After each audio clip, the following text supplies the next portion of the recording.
નમસ્કાર દર્શક મિત્રો, ધ લોકસત્તા શોમાં આપનું સ્વાગત છે। ઇઝરાયલ અને ગાઝા વચ્ચેનો સંઘર્ષ છેલ્લા કેટલાક મહિનાથી સતત તીવ્ર બની રહ્યો છે।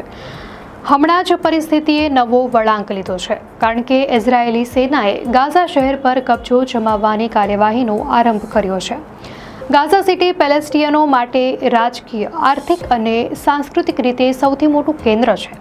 અહીં લગભગ 10 લાખથી પણ વધુ લોકો વસે છે, પરંતુ છેલ્લા કેટલાક સમયથી સતત થતા બોમ્બમારો, એર સ્ટ્રાઇક અને ગોળીબારના કારણે આ શહેર ખંડેરમાં ફેરવાઈ ચૂક્યું છે। હમણાં સુધીના હવાઈ હુમલાઓએ ઘરો, હોસ્પિટલો, સ્કૂલો સાથે અનેક જગ્યાઓએ નુકસાન પહોંચાડ્યું છે। લોકો પોતાના પરિવાર સાથે રાત્રે સલામત જગ્યા શોધવા માટે ભટકતા પણ જોવા મળે છે। તો બાળકોના રડવાના અવાજ, રસ્તાઓ પર ફેલાયેલી ધૂળ અને ધુમાડાના વાદળો અને ખંડેરોમાંથી રાહત કાર્ય કરતા સૈનિકો, આ બધું ગાઝા શહેરના રોજિંદા દ્રશ્યો બની ચૂક્યા છે। હવે જ્યારે ઇઝરાયેલીએ જમીની હુમલાનો પહેલો તબક્કો શરૂ કર્યો છે, ત્યારે પરિસ્થિતિ વધુ કઠિન બની રહી છે। ઇઝરાયેલના રક્ષામંત્રી ઇઝરાયલ કાઝે આ અભિયાનને મંજૂરી આપી છે। અંદાજ અનુસાર લગભગ 60,000 રિઝર્વ સૈનિકોને બોલાવવામાં આવ્યા છે। તેઓ સક્રિય દળો સાથે જોડાશે અને શહેરના દરેક ખૂણે નિયંત્રણ સ્થાપિત કરવાનો પ્રયાસ કરશે। તો વડાપ્રધાન બેન્જામિન નેતન્યાહુએ સ્પષ્ટ કર્યું છે કે તેમની યોજના માત્ર ગાઝા સિટી સુધી મર્યાદિત નથી।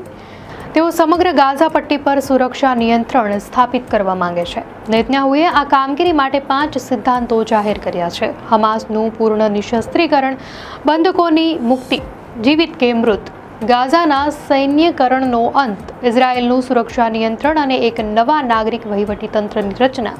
તેમનું કહેવું છે કે આ નવું વહીવટીતંત્ર હમાસ કે પેલેસ્ટિયન ઓથોરિટી હેઠળ નહીં હોય। તેમ છતાં વિશ્લેષકોનું માનવું છે કે આ ઘોષણાઓ પાછળનો મૂળ હેતુ આખા ગાઝા પટ્ટી પર રાજકીય અને સૈન્ય કબજો જમાવવાનો છે। આ અભિયાનને લઈને હમાસે કડક પ્રતિક્રિયા પણ આપી છે। હમાસના પ્રવક્તાઓએ જણાવ્યું છે કે આ પગલું નિર્દોષ નાગરિકો સામેનું નિર્મમ યુદ્ધ છે। તેમનું કહેવું છે કે ઇઝરાયેલનો સાચો હેતુ પેલેસ્ટિયનોને તેમની જ ધરતી પરથી બળજબરીપૂર્વક બહાર કાઢવાનો છે। તો પેલેસ્ટિયન રાષ્ટ્રપતિ મહમૂદ અબ્બાસે આને માનવતા વિરુદ્ધ ગુનો ગણાવ્યો છે। તુર્કીએ પણ આ યોજના પર કડક વાંધો ઉઠાવ્યો છે અને આંતરરાષ્ટ્રીય સમુદાયને હસ્તક્ષેપ કરવાની અપીલ કરી છે। તો આંતરરાષ્ટ્રીય મંચ પર આ યોજનાની ભારે ટીકા થઈ રહી છે। બ્રિટનના વડાપ્રધાને કહ્યું છે કે આ પગલાંથી ફક્ત હિંસા અને રક્તપાત વધશે। જર્મનીએ તો સ્પષ્ટ જાહેરાત કરી છે કે તે હવે ઇઝરાયેલને એવા હથિયારો પૂરા પાડશે નહીં જેનો ઉપયોગ ગાઝામાં થઈ શકે। તો બીજી બાજુ અમેરિકાએ હંમેશની જેમ સાવચેત અને નરમ અભિગમ અપનાવ્યો છે। તો બીજી તરફ વ્હાઇટ હાઉસનું કહેવું છે કે ગાઝા અંગે ઇઝરાયેલ શું નક્કી કરે તે તેમનો આંતરિક મુદ્દો છે। આ સૈન્ય કાર્યવાહી દરમિયાન સૌથી મોટું નુકસાન સામાન્ય નાગરિકોને થઈ રહ્યું છે। હજારો પરિવારો પોતાના ઘરો છોડી રહ્યા છે। રસ્તાઓ પર લાંબા કાફલાઓમાં લોકો જોવા મળે છે। કોઈ સાયકલ પર, કોઈ બળદગાડીઓમાં, તો કોઈ માત્ર પગપાળા પોતાની નાની મોટી સામગ્રી સાથે સલામતીની શોધમાં નીકળ્યા છે। હોસ્પિટલો પહેલેથી જ ઘાયલોથી ભરાઈ ગઈ છે। દવાઓ અને ઓક્સિજનની અછત છે। પાણી અને ખોરાકની તંગી ગંભીર બની ગઈ છે। સંયુક્ત રાષ્ટ્રે ચેતવણી આપી છે કે જો ઇઝરાયેલ ગાઝા સિટી પર સંપૂર્ણ કબજો કરે તો તે વિશાળ સ્તરે બળજબરીપૂર્વકના સ્થળાંતર અને માનવતા વિરોધી પરિસ્થિતિ તરફ લઈ જશે। યુનિસેફે ખાસ કરીને ચિંતા વ્યક્ત કરી છે કે બાળકો સૌથી વધુ ભોગ બની રહ્યા છે। અનેક બાળકો પોતાના માતા પિતાથી વિખૂટા પડી ગયા છે। હજારો અનાથ બની ગયા છે અને તેમને ન તો યોગ્ય ખોરાક મળે છે, ન શિક્ષણની તકો।